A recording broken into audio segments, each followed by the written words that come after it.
I'm gonna entitle this video From Full Preterism to Full-Blown Futurism, a fear of anything AD 70.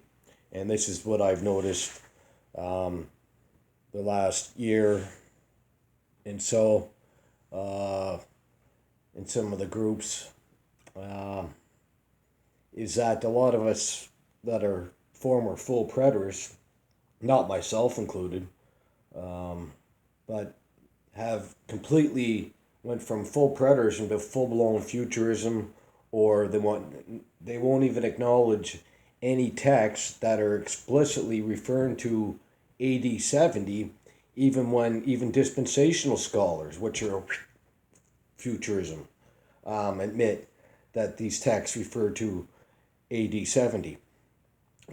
Matthew 21, for instance, 33 through 34, the parable of the husbandman, Matthew's version, the Lucan version, Luke 20, and Luke 19, the kingdom parable of the nobleman, obviously refers to AD 70. Yeah, no, we can't have that now. We can't have, we can't have fulfillment in AD 70. And so this is what I've seen. A lot of us came out together in a group. A bunch of us came out at the same time, and boom, no partial predators. Just get rid of partial predators and just get rid of that. That's just out of the question. And when I mean by partial preterism, because some of you say, "Well, yeah, I am a partial predator." No, you're not. A partial preterist is someone that takes at least Matthew 24, 4 through 34 is AD 70, and takes at least Revelation 1 through 19 is AD 70. If you don't do that, you're not a partial preterist. Maybe a moderate preterist in a sense, like Philip Moreau, who took Matthew 24, 4 through 28 as AD 70, or, you know, that's a moderate preterist, or Ellen G. White of the Adventist. And Adventists will say, well, yeah, the abomination of desolation uh, had a fulfillment back then, but it will have another one. That's sort of a moderate, that's not partial preterism whatsoever. But not to get on that tangent, um, yeah, it's just troublesome when we won't even admit that certain texts explicitly refer to the fall of Jerusalem. Um, and it's just very, very troublesome. And so I sit back, and of course, I would pick at full preterism and the implications and problems there.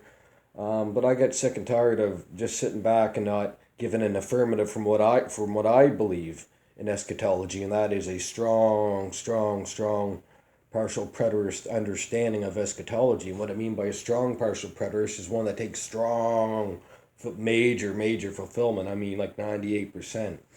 All of the synoptic gospels, Hebrews, um, uh,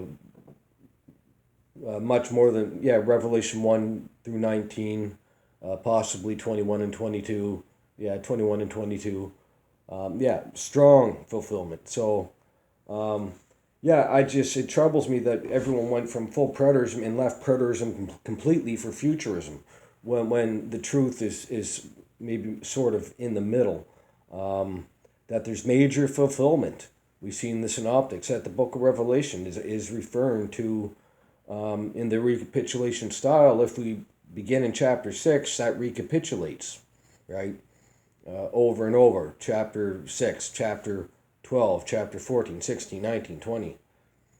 Well, if we can figure out what chapter 6 is about, we can figure out what the whole book is about. And R.H. Charles, I have his commentary on Revelation, 2 volume commentary on ebook.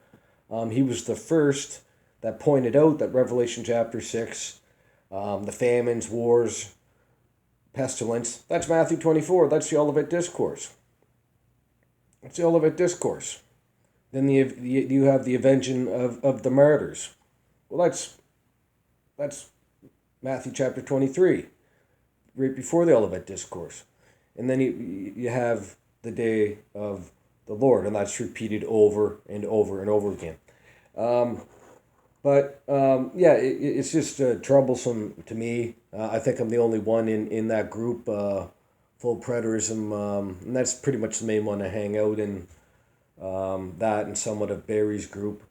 But yeah, I'm the only partial preterist still kicking out of all the former full preterists, which I think is sad, which I think is real sad. And so now we're getting into speculative, a lot of people, not all, speculative eschatology, um, some sad cases. Anyway, that's just my rant, I guess.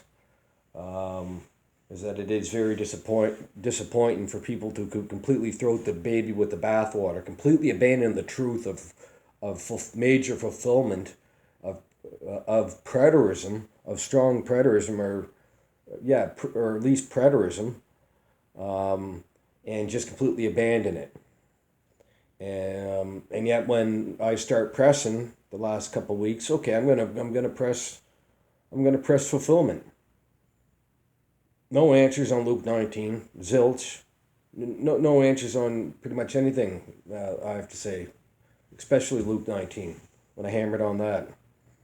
Um, and so because there is no answer, of course, Jesus' kingdom parables refer to AD 70. There's no way around it.